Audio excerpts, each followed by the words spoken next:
강선호 여성가족부 장관 후보 대통령이 임명을 강행할 줄 알았는데 결국 이분이 이제 자진 사퇴했습니다. 그래서 고위공직자 중에 이제 벌써 4번째 낙마 사례가 나왔는데요. 전원 통과를 자신했던 이재명 정부 경고등이 제대로 들어왔습니다. 인사 이대로 괜찮을까요? 우선은 4번째 낙마가 됐다는 것은 이재명 정부로부터는 생각할 때는 매우 다행스러운 일이다. 만약 한 사람도 낙마시키지 않고 갔다면 상당히 정권이 어려울 뻔했다라고 하는 부분입니다. 그러니까 이번에는 사실 청문회가 엉망이었죠. 증인 채택도 안 됐고 적절하게 요구했던 자료를 하나도 안 두고 말하자면 총리부터 그렇게 갔단 말이에요. 그런 무리수를 국민들이 다 보고 있는데 정말 민심에 위반될 만한 갑질을 한 대상자 그리고 자기 자녀를 유학시켰던 그런 사람을 교육부 수장으로 그대로 밀고 갔다면 굉장히 조기에 이재명 정부가 힘들 뻔했다. 인수위 과정이 없이 바로 시작됐기 때문에 검증이 부족했다. 검증 시기가 그게 한 번 정도는 통하는 시점이다. 그런데 그것이 재발되면 이제 굉장히 큰일 날 일이다라는 거고. 저 민심에 대한 그 감수성이랄까요? 윤석열 전 대통령은 선수는 전광판 보지 않는다. 그때 망했죠. 그에 비해서 이재명 대통령은 굉장히 신경을 씁니다. 원래 조폭은 주먹이 깡패고 재벌은 돈이 깡패인데 이 정치인은 지지율. 표가 깡패죠. 표가 깡패면 그게 지지율로 수치화되는 거 아니겠습니까? 이게 이제 꺾이고 나니까 아마 거기에서 화들짝 놀래가지고 이렇게 했던 것 같은데 어쨌든 이 점은 윤석열 대통령보다는 훨씬 더 국민들께서 좋게 봐줄 겁니다. 우리를 신경 쓰는구나. 처음에 이제 이진숙 교육부 장관 후보자하고 강선우 여가부 장관 후보자 중에서 이제 이진숙 장관은 낙마시키고 강선우 여가부 장관은 강행하는 분위기였거든요. 그때 이유가 뭐였냐면 우상호 정무수석이 그랬죠. 당 지도부의 의견을 존중한 것이다라고 얘기를 했는데 그 이후에 이재명 대통령의 지지율이 떨어지고 강선우 장관 거치 정리해야 된다는 의견이 거의 2배 이상 높게 여론조사 나오니까 이재명 대통령이 다시 지시를 하셨습니다.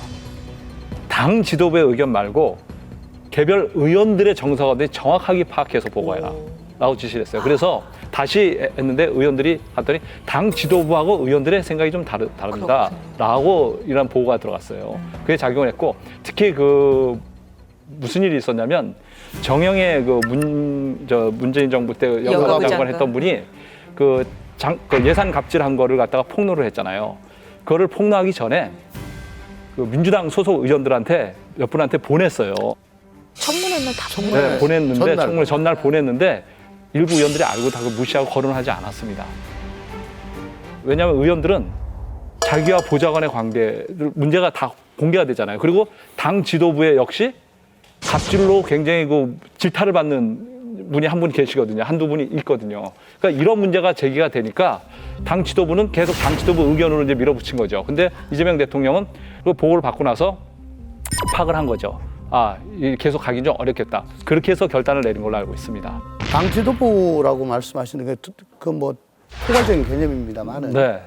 당 지도부라면 당 대표하고 최고위원들이고요. 네. 요거는 아마 당 지도부보다는 원내 지도부의 의견이 강했던 걸로 너무 구체적으로 좁히시는데. 아니 구분을 해줘야 되니까 예. 당 지도부가 예. 억울해할 것 같으니까. 네. 그리고 여의도 옆 대나무 숲은 제가 평소에도 자주 들어가 보는 그 페이스북인데요. 언제부턴가 이제 좀 심상찮은 것들이 막 올라오더라고요. 왜냐하면 의원회관이 이렇게 사각형으로 돼 있는데 거기에 5,000명이 빠글빠글 삽니다. 저 의원 300, 보좌진 2,700에 거기 지원하는 인력 2,000. 저쪽 구석에서 좀 갑질을 하죠. 아침에 하면은 점심 먹고 돌아오는데 말이 들려요. 정말 빨리 돕니다. 그러니까 여의도 옆 대나무 숲이죠. 대나무 숲에 가서 임금 넘기는 뭐다. 그거 하려고 하는 건데 저도 거의 실시간으로 들었습니다. 유명한 방들이 많습니다. 그 처음에 강선우 의원이 후보자가 되길래 좀 가능할까? 라는 생각을 저 사실 했었어요. 소문을 미리 들으셨던 거예요? 아니 의원 생활하면서 뭐 익히 많이 들었으니까 네. 그뿐만 아니고 다른 의원들도 많습니다. 도로 한복판에 차 세워놓고 내리라고 한 분도 있어요. 그 유명한 그 유명한 목격담이 분 있습니다. 예. 누군데요? 아실만한 분이에요. 아까 당 지도부라도 당 원내 지도부. 국회의원들이 갑질하는 것도 문제지만 더 큰 문제는 그 사모님들이 또 갑질을 하시는 거예요. 그러니까 사실 리틀 김건희들이 굉장히 많은 거예요, 사실은. 근데 그 여야를 막론하고 양쪽에서 다 하는 거로 알고 있거든요. 이번에 그러다 거의, 보니까 거의 뭐 나오기 직전이었죠. 아니 근데 이번에 그 상당 부분이 뭐 개털 깎아라, 뭐 밥 지어라, 저 의원회관에 차가 이제 올라가잖아요. 의원차는 거기 도열해가지고 문을 열어주지 않으면 차에서 안 나오는 분도 있고. 열어줄 때까지. 예, 뭐 네. 주말에 자기 저 시골 별장에 불러가지고 케이터링 시키고 고기 자르고 뭐 이런 사람도 있고 뭐 아유.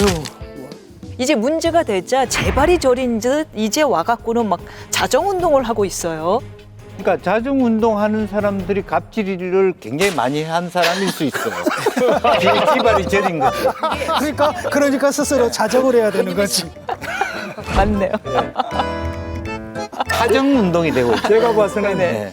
이 국회 개혁이 가장 시급합니다. 국회 개혁이 다른 죄송하다. 공직 개혁이다 무슨 뭐 검찰 개혁보다 더 급한 게 국회. 아유 선출직은 임명직보다 한참 위에 있습니다. 그러지 마십시오. 아니 그러니까 예. 선출직이라는 것이 이 정부의 뭐 뭐 이게 기조입니다. 마치 자기 나름대로 특권인 것처럼 이렇게 생각하는데 국회의원들의 첫째는 보좌관의 임명 과정부터 바꿔야 돼요. 이 좀 객관화시켜야 됩니다. 너무 의원 자기들 마음대로 하잖아요.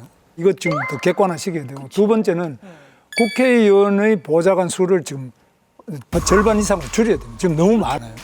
우리나라가 지금 국회의원들의 권한이 너무 커져가지고 지금은 뭐 보좌관 문제만이 아니라 또 지금 이 국회가 지금 입법, 행정, 사법 전부 다 쥐고 있잖아요.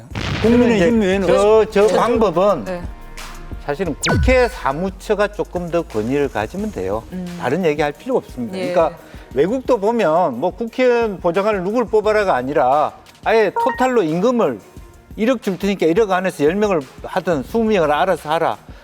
알아서 하는 건 재량권이지만 윤리적으로 위배될 때는 국회 사무처가 과감히 국회의원들한테 제재를 가할 수만 있으면 돼요. 네거티브를 할 필요가 있습니다.